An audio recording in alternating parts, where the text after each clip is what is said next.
Good morning, traders. Good day. This is BA with this week's edition of the Weekly Perspective from Trading Market Tops and Bottoms. Let's go ahead and get started. The analysis we're going to cover today is for October 22nd. That's when we're conducting this, taking a look at all the markets, and it's for the next week. So our objectives for the Weekly Perspective are listed here.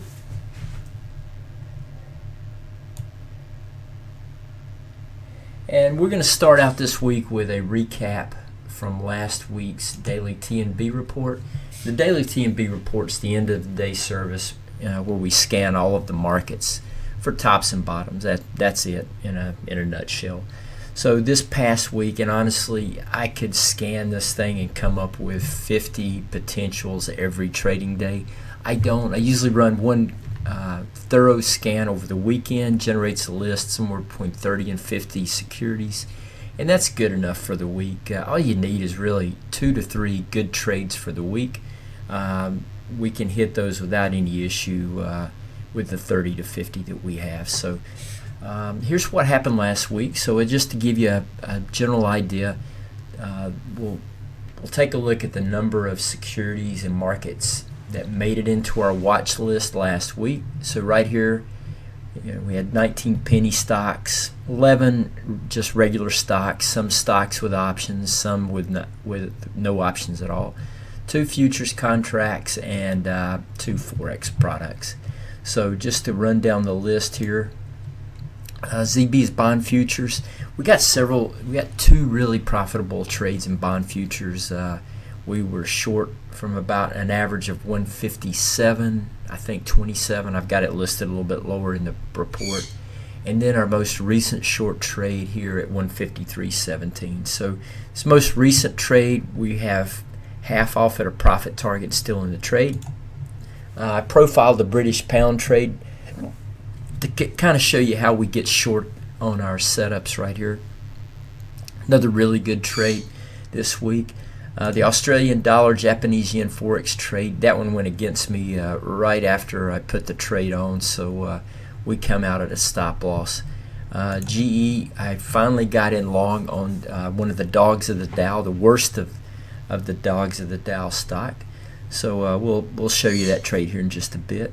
Closed Verizon out for a very small loss. We are in penny stock BIOA.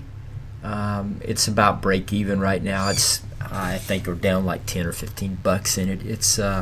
I wanted to get in about 3 cents early. I don't know what I did. I think I pressed the wrong button, but I found out I was in at 67 instead of about 63.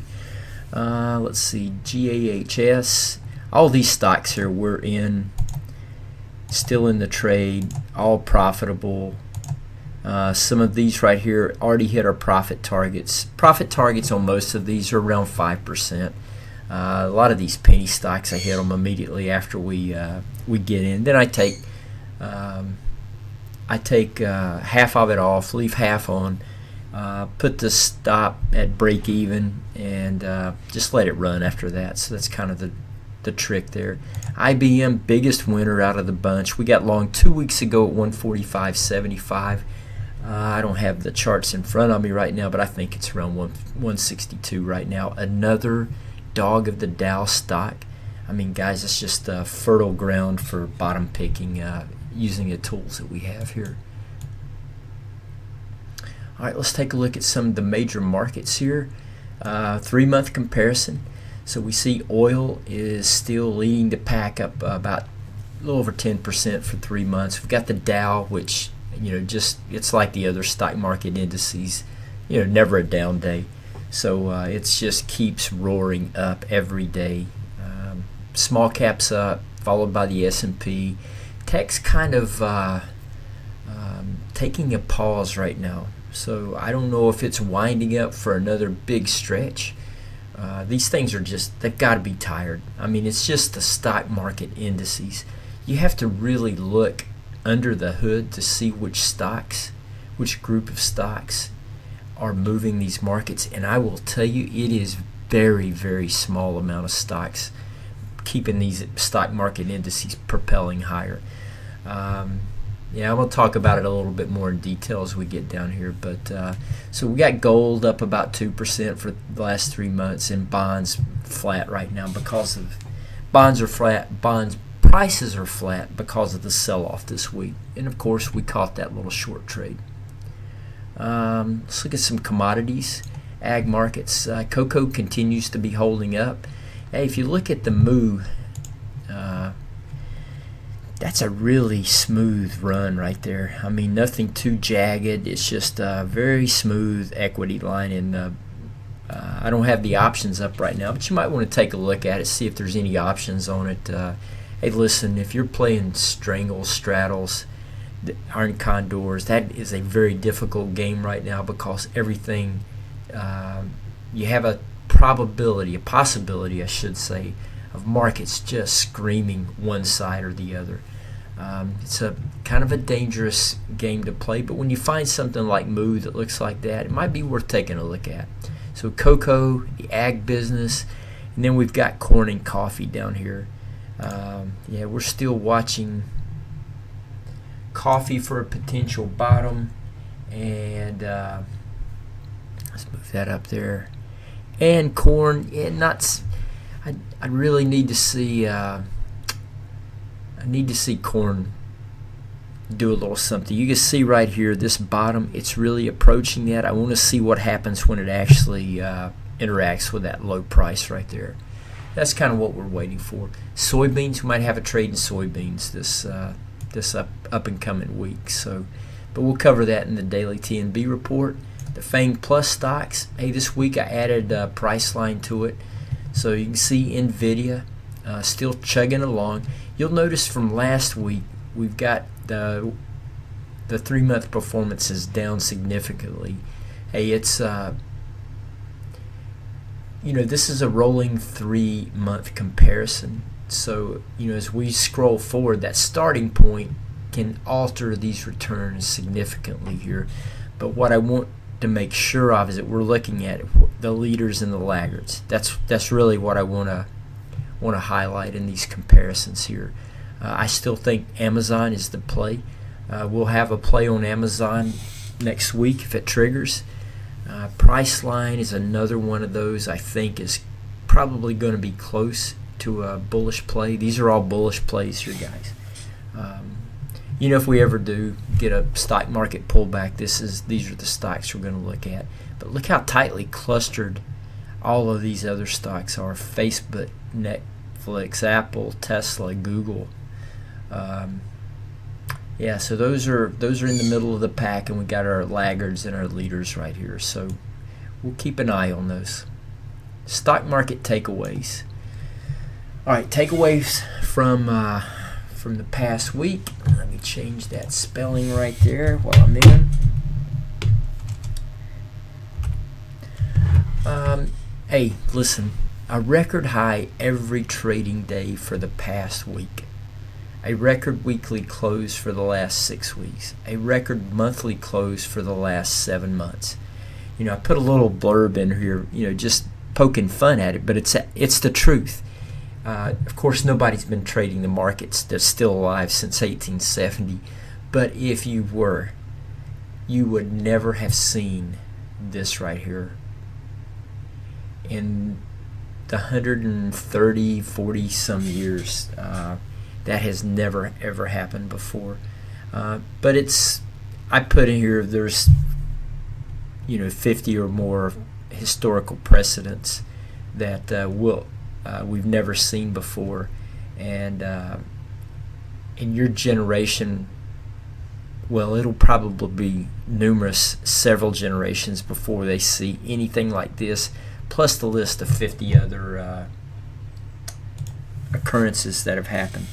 Hey, it's just an incredible market run, folks. I mean, just an incredible run. So as I scroll through this, I see my spell checker is not working. I need to update my dictionary. So, but the stock markets, guys, the indices, this year, the last, I'd say since 2013, the abnormalities have intensified. And there's a common theme every year that, you've just never seen before. And it's not just me, it's the data crunchers crunching this information here. So I can see it because I've watched the market in over 30 some years, but the data crunchers have all the data to back everything up. So this year the theme is, the market's making new highs every day, every week, every month. We've never taken a prior monthly low out in, I think, 11 months right now, maybe going on 12. So these are things that have never ever been seen before. And this year's theme is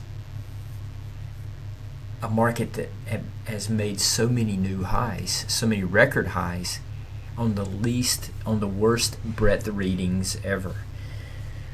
And I know everybody's saying, well, it's different this time. It's algorithms.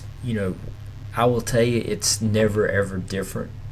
Now, let me clarify that. It's always different when these markets are in bubbles, when they're about to burst, when they're in their final stretch. And when I say that we're in our final stretch, we could be another 18 to 24 months off.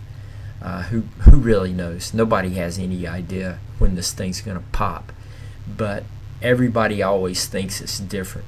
And it's different because when we're in the bubble, there are peculiar things that happen because of misallocations of capital, because of exuberance, because of people just become complacent.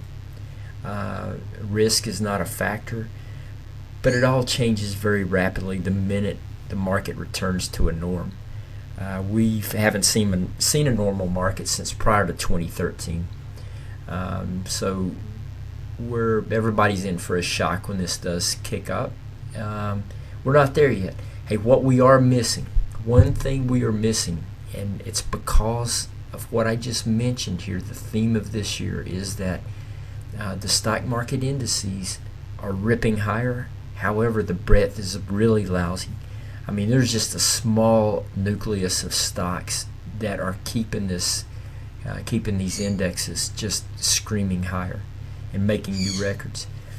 What we are not seeing is the stock market screaming, making telephone pole charts like it's doing right now, but with it being so easy to make money that your next door neighbor, after 3 months, he thinks this is the best game in town. We haven't seen that yet. As soon as that happens, that will mark the final leg up in this bull market. Is when every stock is participating in this run and nobody can get enough of the stock market. I mean, we've already met every checklist item that I follow for a bull market top. It doesn't mean it's going to turn around next week. It just means that we are there and we can go another 18 to 24 months, and we're waiting for the breadth to kick in so that your next door neighbor thinks he can quit his job, and we'll ride along with them to the upside, knowing we're in our final leg. Hope that clears things up a little bit of what I'm looking for. All right, so the VIX, interesting to me that we continue making new highs every day, and we're just pegging that 9 area, that 9 and 10 area in the VIX. Again, I mentioned last week, VIX ain't broken. It's just so complacent right now that it's just really, really hard to read. So we'll just continue to let the stock market and the VIX do what it's doing. Eventually it will return to norm, but not anytime soon. Let's look at some weed stocks. I added some more weed stocks to the mix. This is probably it. I didn't list them all up here. I listed the leaders and the laggards down here. That's really all I'm interested in. This band of merry men right here in the middle. Yeah, I'm not really interested in that unless somebody breaks free and starts showing us something. So we'll keep our eye on this whole group right here. I do believe that if there's ever any regulatory changes, any states that follow suit with Colorado, Canada comes on board, hey, these things will potentially just go bonkers. So that's why I'm following weed stocks. Dogs of the Dow. I really like following Dogs of the Dow. So here is the year-to-date comparison. I leave this chart in here just so you can see it, to show you, because the whole premise behind this is dogs of the Dow trounce the overall stock market the preponderance of times.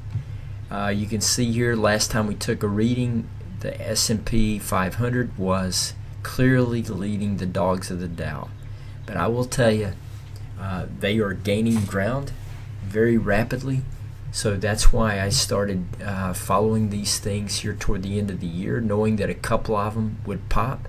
So IBM was the first one that really moved up. We're going to take a look here. Last week, here's IBM versus the S&P 500. Last week, IBM was 8% under the S&P. It was down in this territory. This week, it's 12% better. We had a huge pop in IBM. Again, not every dog of the Dow is going to pop like IBM did last week, but I want to monitor the ones that are carving out bottoms, making a bet with options that these babies are going to roll much higher. GE is gaining a little bit of ground on the S&P. It won't take much at all for GE to pop and get above the SPY for the year. So anyway, we're going to keep watch on these, and so far the GE trade and IBM's the only ones that are really setting up for me right now. All the others are it's going to require a pullback before we start taking a look at those. FOREX pairs. Here's some of the majors we have listed.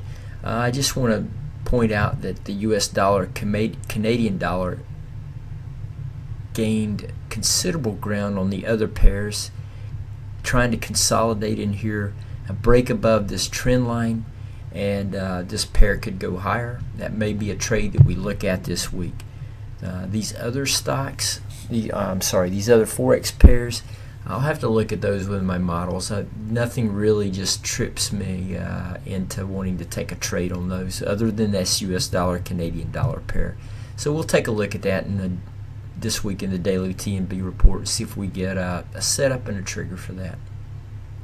All right, so our summary.